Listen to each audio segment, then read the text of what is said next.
Hi, I'm Daniel Lucas, And this is Nick, the Doctor of Digital. and welcome to Music 101. Music 101 is created to empower music itself, and legendary icon in the music industry. From love songs to last tracks, what happened to romance in pop? Valentine's Day Part 3.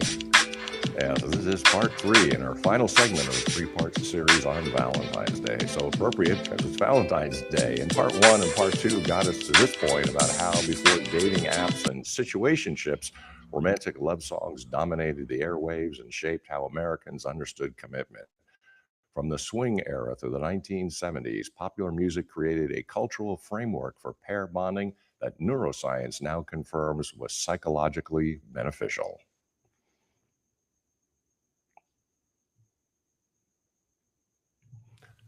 So, you want to take Beneficial a step back? indeed. Yes, let's start with the big picture, Mr. Mac. What made an era from 1940s through the 1970s so different in terms of love songs? This was a golden age of romantic commitment in popular music, and the numbers tell an extraordinary story. Between 1955 and 1979, romantic love songs consistently dominated the Billboard charts in ways we'd find unthinkable today. We're talking about an era when songs celebrating monogamous, committed relationships weren't just popular, they were the cultural default. Nat King Cole's Unforgettable reached number 12 in 1951 and remained a cultural touchstone for decades. Elvis Presley's Love Me Tender topped the charts in 1956 and sold over 3 million copies in its first year. They weren't outliers, they represented the mainstream of American popular music. The psychological framework these songs provided was remarkably consistent. Romantic love was portrayed as exclusive, enduring, and worth sacrificing for.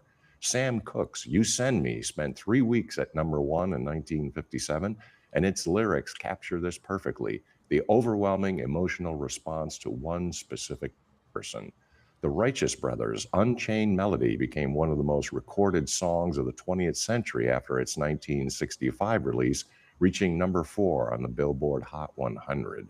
What's remarkable is how these songs activated what neuroscientists now call pair bonding circuitry, the same neural pathways involved in maternal attachment and long term relationship formation. Dr. Daniel Levitin's research at McGill University has shown that music engages dopamine reward systems and the temporal lobes involved in emotional memory formation. When millions of teenagers slow danced to these songs, they weren't just having fun, they were neurologically rehearsing committed relationships. In conclusion, this era established romantic love as the dominant narrative framework in American popular culture, creating shared expectations about relationships that supported marriage rates and family stability through the mid 20th century. Mr. Mac, you mentioned brain chemistry. What's actually happening neurologically when people listen to these classic love songs? The neuroscience here is fascinating and increasingly well documented. Research by Robert Zator at the Montreal Neurological Institute has demonstrated that music activates the same reward circuitry activated during romantic attachment and pair bonding. When you listen to a song like Johnny Mathis's Chances Are from 1957, which spent 4 weeks at number one, you're not passively consuming entertainment. You're engaging neural pathways associated with dopamine release, oxytocin production, and the consolidation of emotional memories. Here's why this matters for relationship formation. Music creates what neuroscientists call neural entrainment. The regular rhythm and melodic structure of romantic ballads literally synchronize brain activity between listeners. This is particularly powerful in the context of slow dancing or shared listening experiences. When couples in the 1950s danced to the Platters' Only You at number five in 1955, they were experiencing synchronized dopamine release, coordinated movement, and shared emotional states, all of which strengthen pair bonding. The psychological framework embedded in these songs also matters tremendously. Dr. Daniel Levitin notes in This Is Your Brain on Music that repeated exposure to musical patterns shapes neural architecture through a process called activity dependent plasticity. When the dominant love songs of an era consistently reinforce messages about commitment, fidelity, and enduring romance, they're literally shaping the neural pathways that govern romantic expectations and behavior. The Everly Brothers' All I Have to Do Is Dream spent 4 weeks at number one in 1958, and its message about devotion to one person became neurologically embedded through repeated listening. This stands in stark contrast to modern music that often emphasizes casual encounters, emotional detachment, or relationship impermanence. The neural rehearsal happening through contemporary music creates very different relationship templates. In conclusion, the love songs of the classic era weren't just reflecting healthy relationship patterns, they were actively creating the neural architecture that made such relationships more likely to succeed. Mr. Mick, before we got to the 1950s explosion, what about the earlier foundation, the swing era in the 1940s? The pre 1950 period established the template that would dominate for the next 3 decades. This was the era of big band romance when orchestral arrangements and sophisticated lyrics created a cultural vocabulary for romantic love. Bing Crosby's White Christmas became the best selling single of all time after its 1942 release, but his romantic ballads like I'll Be Home for Christmas established the emotional landscape for wartime romance. These songs emphasize longing, fidelity across distance, and the promise of reunion, themes that resonated with millions of couples separated by World War II. Frank Sinatra emerged as a dominant voice of romantic commitment during this period. His 1945 recording of I'll Walk Alone expressed patient devotion, while Saturday Night is the loneliest night of the week captured the ache of missing a specific person. What's crucial to understand is that these weren't generic love songs. They portrayed romantic love as challenging, requiring sacrifice, and worth waiting for. The psychological framework was explicitly oriented toward delayed gratification and commitment. The Mills Brothers, the Ink Spots, and other vocal groups of the 1940s created the harmonic sophistication that would influence doo wop and rhythm and blues in the following decade. The Ink Spots, If I Didn't Care from 1939, sold over 19 million copies and established the vulnerable male voice expressing deep romantic devotion. The emotional vulnerability in male performers was crucial. It normalized men expressing commitment and emotional need, which supported healthier relationship dynamics. Perry Como's smooth baritone defined romantic yearning in the late 1940s. His 1945 hit, Till the End of Time, spent 10 weeks at number one and adopted Chopin's Polonaise in A flat to create a song about eternal devotion. The sophistication of these arrangements, full orchestras, complex harmonic progressions, carefully crafted lyrics, communicated that romantic love was worthy of artistic excellence and serious attention. In conclusion, the swing era in the 1940s established romantic commitment as the central narrative of American popular music, creating expectations and neural pathways that would shape relationship formation for the next generation. The 1950s seems to be when it really exploded into a mainstream cultures. What changed, Mr. Mank? The 1950s represented the full flowering of romantic love as the dominant force in American popular music, driven by technological changes, demographic shifts, and the emergence of rock and roll. The introduction of the 45 RPM single in 1949 made music more accessible to teenagers, which became the primary market for romantic ballads. This created a feedback loop. Young people with disposable income wanted music about romance, and the industry delivered it in unprecedented volume. The early 1950s saw traditional pop reach its peak sophistication. Nat King Cole's Too Young spent 5 weeks at number one in 1951, selling over a million copies with this message that young love could be genuine and lasting. The song's success demonstrated that teenagers weren't interested in cynicism about romance. They wanted affirmation that their feelings mattered. Patti Page's Tennessee Waltz spent 13 weeks at number one starting in 1950, becoming one of the decade's biggest hits with its heartbreaking story of lost love. The doo-wop explosion of the mid-1950s brought romantic commitment to a diverse urban audience. The Penguins' Earth Angel reached number 8 in 1955 and became the quintessential high school slow dance anthem. The Five Satins, In the Still of the Night, peaked at number 24 in 1956, but became one of the most enduring doo-wop ballads, with its achingly beautiful harmonies expressing devotion. These groups created vocal intimacy that felt personal and direct, making romantic commitment feel accessible to working class teenagers. Then rock and roll arrived, and contrary to moral panic at the time, it amplified romantic commitment rather than undermining it. And Elvis Presley's Love Me Tender demonstrated that rock and roll's rebellious energy could be channeled into tender devotion.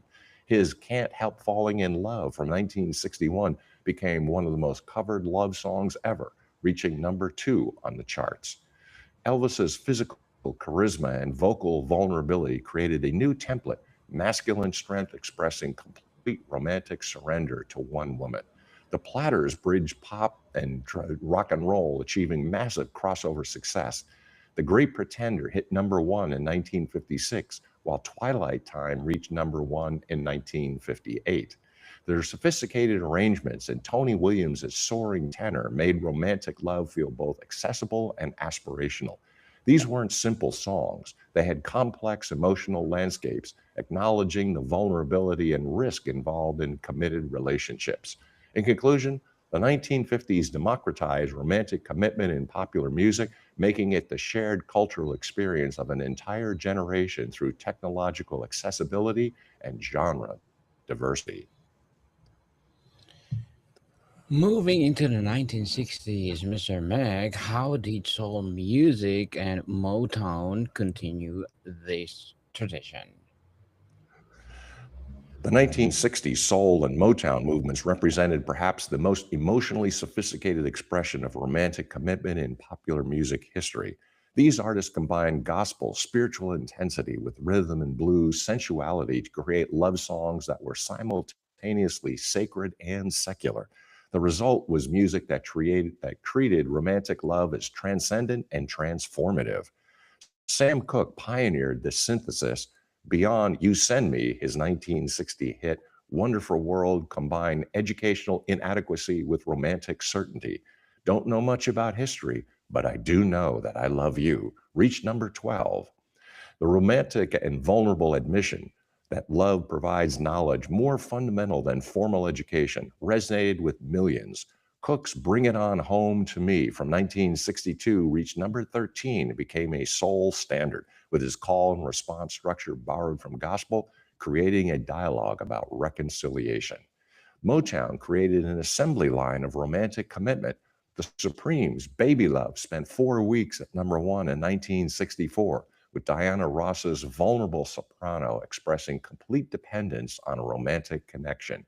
The Temptations' My Girl reached number 1 in 1965, with one of the most perfectly crafted declarations of romantic devotion ever recorded. I've Got Sunshine on a Cloudy Day became shorthand for how romantic love transforms experience. Smokey Robinson emerged as Motown's poet laureate on romantic commitment. The Miracles, The Tracks of My Tears, reached number 16 in 1965, and its sophisticated exploration of heartbreak masking itself as happiness demonstrated the emotional complexity these songs could achieve. Robinson's Ooh, Baby, Baby from 1965 reached number 16 with a raw plea for forgiveness that acknowledged male fallibility within committed relationships. Marvin Gaye's and Tammy Terrell's duets created the gold standard for musical expressions of romantic partnership. Ain't No Mountain High Enough reached number 19 in 1967, and its message that no obstacle could prevent partners from supporting each other became an anthem for committed love. You're All I Need to Get By hit number 7 in 1968, expressing mutual dependence as strength rather than weakness. The psychological sophistication of 1960s soul music is remarkable. These songs acknowledge the difficulties of maintaining commitment, jealousy, temptation, communication failures, while insisting that overcome these obstacles was possible and worthwhile. Aretha Franklin's I Never Loved a Man the Way I Love You reached number 9 in 1967, and its complex emotional landscape of frustrated devotion captured the reality that deep commitment involves struggle. In conclusion, soul and Motown elevated romantic commitment to an art form, creating songs that treated pair bonding as both a spiritual practice and an achievable human experience, complete with challenges and transcendence.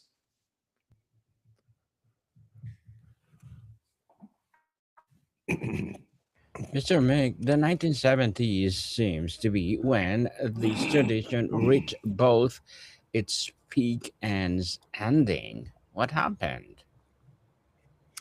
The early to mid 1970s represented the culmination of 3 decades of romantic commitment in popular music, achieving unprecedented sophistication before cultural shifts began fragmenting this consensus.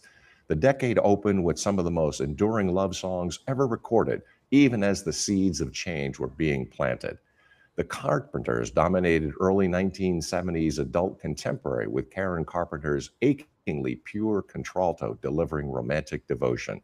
We've Only Just Begun reached number 2 in 1970, and its narrative of a couple beginning their life journey together became the standard wedding song. Their Close to You spent 4 weeks at number 1 in 1970, with lyrics about angels creating a perfect romantic partner expressing the quasi religious devotion that characterized this era's love songs. Roberta Flack's The First Time Ever I Saw Your Face spent 6 weeks at number 1 in 1972, becoming the year's biggest hit with its slowly building intensity expressing romantic revelation. The song's success demonstrated that audiences still craved music treating romantic love as transformative and sacred. Flax, Killing Me Softly with his song, topped the charts for 5 weeks in 1973, and while ostensibly about musical performance, it captured the vulnerability of complete emotional exposure. Stevie Wonder's early 1970s output combined soul sophistication with pop accessibility. Signed, Sealed, Delivered, I'm Yours reached number 3 in 1970 with playful commitment. His You Are the Sunshine of My Life spent 1 week at number 1 in 1973, and its simple declaration, You are the sunshine of my life, that's why I'll always be around, expressed uncomplicated, enduring devotion. The early 1970s also saw the rise of sensitive singer songwriter movement.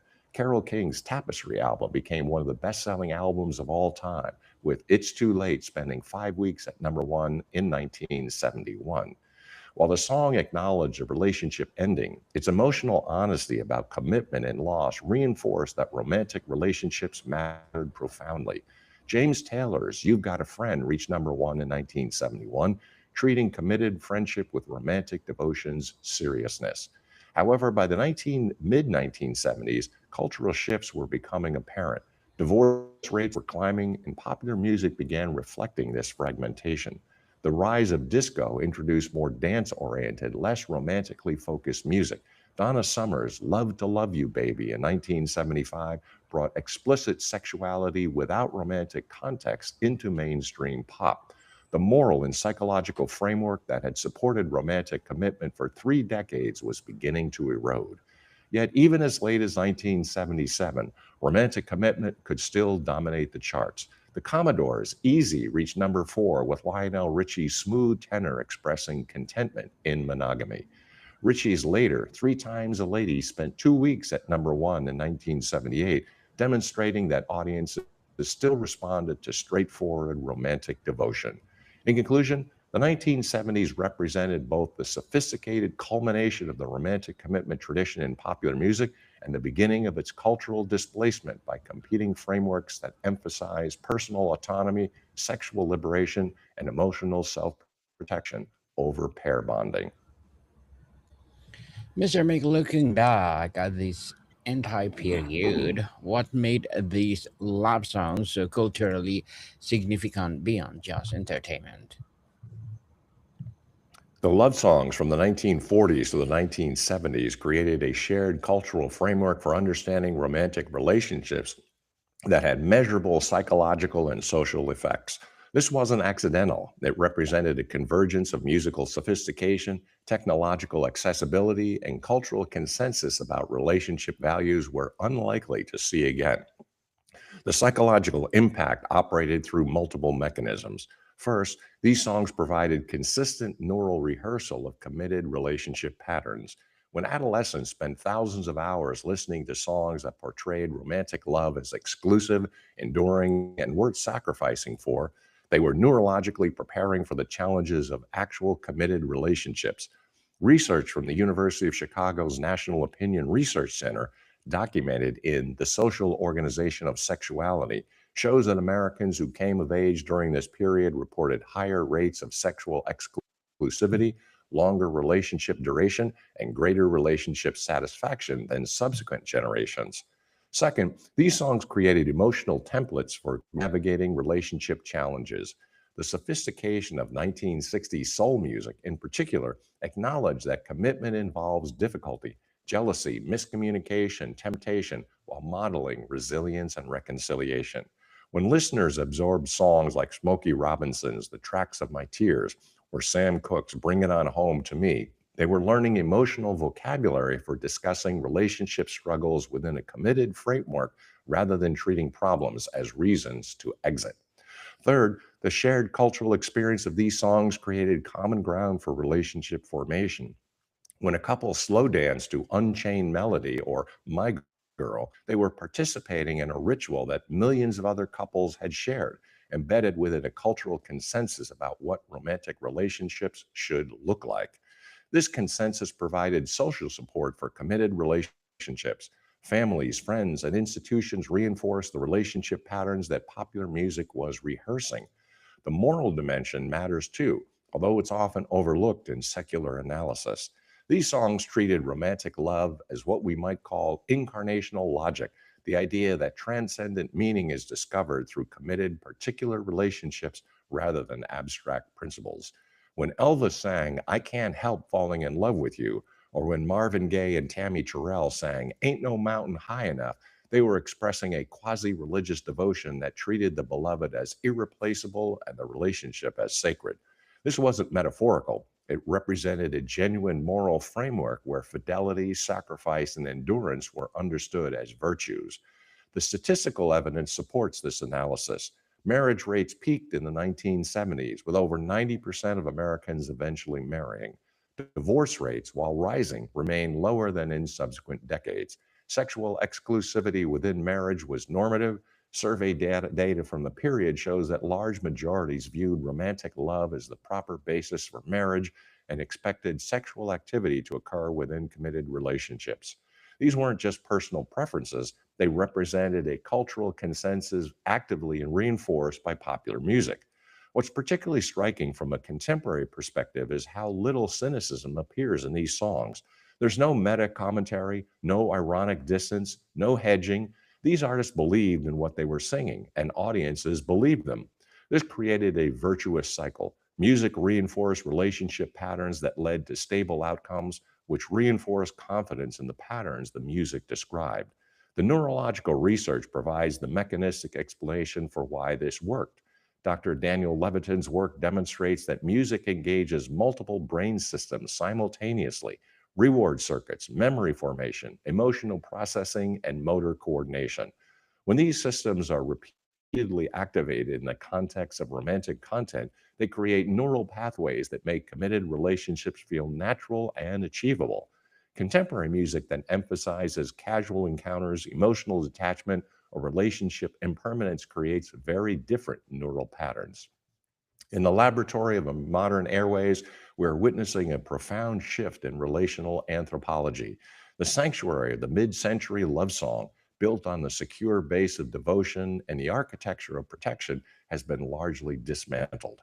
As we approach Valentine's Day, we see the grit of the 1950s and 1970s covenantal lyrics being traded for the high frequency, relational dysregulation of the lust trap. This isn't just a change in taste, it's a movement from the sacred to the profane, as Mircea Eliade would define it, leaving our restless hearts, per Augustine, searching for a haven in a playlist of transactional noise. To understand the shift, We must listen to the limbic resonance of the Skyliners' Since I Don't Have You from 1958. It's a masterclass in the erotics of absence, a theme the ante Nicene fathers understood well. The song doesn't just describe a feeling, it creates a sanctuary for the listener's longing.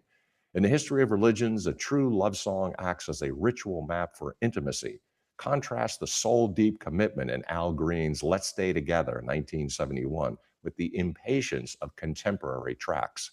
Green's frequency is one of physiological calm and regulation. It's a promise of the haven. As Jonathan Smith might argue, we are losing the territory of romance because our maps, the songs, have become purely transactional. We've moved from the covenant to the commodity. This Valentine's Day, we need to ask, are we building a sanctuary or just another wasteland?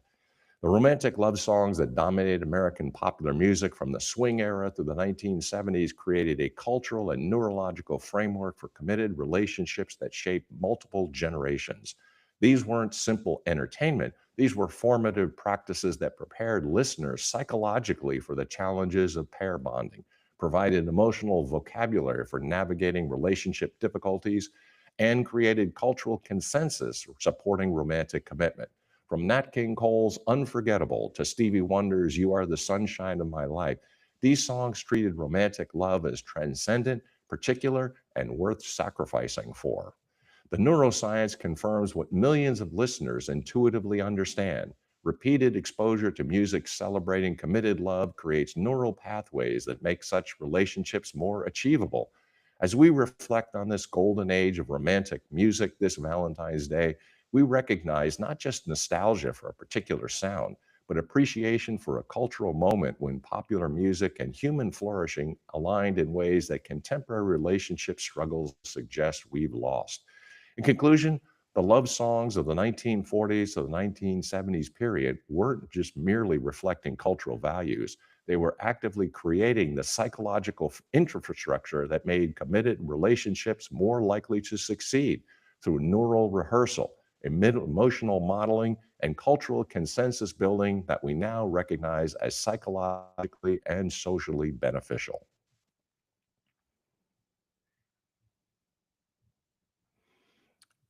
And Very with well that, we said, begin. Mr. Mick. Very well said. Indeed.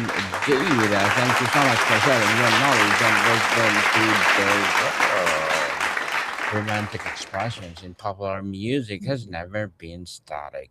What we call a love song in one era often reflects a cultural language, technology, and emotional expectations of the time.